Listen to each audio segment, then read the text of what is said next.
अभी आप बात कर रहे थे कि आपकी पार्टी ने ही आपका विरोध किया, तो आपकी बड़ी वैसे बेबाकी और इसके चर्चे तो हैं ही।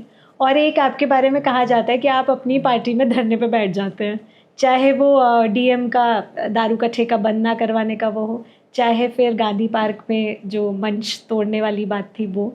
तो आपको नहीं लगता कि इन सब चीज़ों के कारण ही शायद पार्टी आपकी जो भारतीय जनता पार्टी है वो आपको जिस जिस सम्मान के आप हकदार हैं उतना उचित सम्मान वो दे नहीं पाती। मैं भी कुछ चीज़ें महसूस करता हूँ।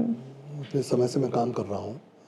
पार्टी मेरी विरोधी नहीं है। अगर पार्टी मेरे विरोध में होती तो मैं आज विधायक क्यों होता, मैं 2 बार मेयर क्यों होता, मैं 1 बार चेयरमैन क्यों होता, मैं सभासद क्यों होता। 6 चुनाव लड़ा इस पार्टी ने मुझे और 6 चुनाव में जीत कर रखा हूँ। तो बिना पार्टी की टिकट तो मैं कभी लड़ा नहीं। जीत तो आप लोगों के बीच में इतने लोकप्रिय हैं। नहीं तो लेकिन पार्टी टिकट दे रही तो ही मैं लड़ूंगा। हाँ, पार्टी टिकट के अलावा तो मैं लड़ूंगा भी नहीं जिंदगी में, सोच भी नहीं सकता मैं।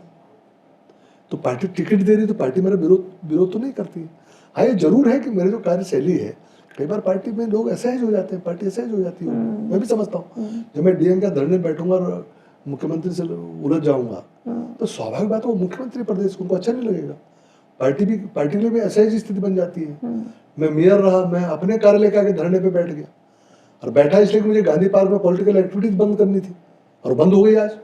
अगर मैं मंच नहीं तोड़ता तो गांधी पार्क नहीं होता, वो सिर्फ राजनीतिक अखाड़ा बन चुका। तो वहां पर भाषणबाजी और नेतागिरी और धरने प्रदर्शन होना तो एक साल कुछ नहीं होता। लेकिन मुझे वो लगा कि मुझे करना जरूरी है, मैंने किया शहर के हित में। तो मैंने इस शहर के लिए अपने राजनीतिक करियर को कई बार दांव पे लगाया है।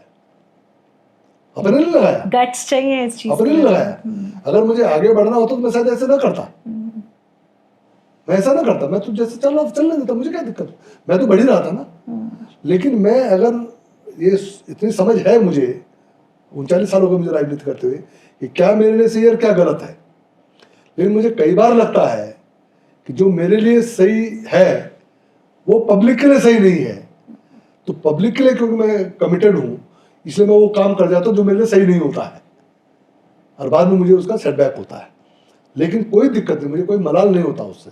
मैं अपने इस कैरेक्टर से प्रेम करता हूं। मुझे लगता है कि शायद इसीलिए मैं बना हूं कि चीज़ों को ठीक करने के लिए। तो कोई तो खड़ा होगा ना। अगर देश की आज़ादी के समय लोग ऐसे ही सोचते कि मैं लड़ूंगा तो मर जाऊंगा, अगर मैं ऐसे ही सोचता कि उत्तराखंड आंदोलन में मेरे इनकाउंटर के आदेश थे, अच्छा हाँ, मैंने बीमा तक कराया, अपना जीवन बीमा कराया, मैं मर जाऊंगा तो मेरी पत्नी को 2-4 लाख रुपए मिल जाएंगे, उस स्टेज तक हम चले गए थे। तो अगर हम ये सब जितने लोगों ने शहादतें दी, जितने लोगों ने संघर्ष किया, अगर हम लोग यही सोचते कि हम मर जाएंगे, हमारे बच्चों को क्या होगा, हमारे घर का क्या होगा, तो राज्य बनता क्या। आज जो बॉर्डर पर लोग लड़ रहे हैं, मुझे बताओ तनख्वाह 2 नौकरियों में मिल जाती, पैसे कमाने और भी तरीके हैं। लेकिन जो हमारे बच्चे बॉर्डर पर सीना ताने खड़े हैं, वो बर्फ में खड़े हैं, क्या उनके बच्चे उनका परिवार नहीं है क्या। अगर सिर्फ अपने बेहतर अपने बच्चों के अपने परिवार बारे में सोचते तो सीमा पर ही नहीं रहेंगे, वो लड़ेंगे ही नहीं, तो हम कैसे सुरक्षित होंगे। तो मैं किसी को तो सोचना पड़ेगा ना। तो मैं समझता जो सोचना तो मैं ही क्यों ना सोच लूं, किसी को तो आगे आना है। तो मैं इसलिए आगे हूं, जब तक हूं कोशिश करूंगा, कोशिश करता रहूंगा। शानदार। One story ends, another begins. Keep dreaming, keep exploring. I'll catch you in the next one.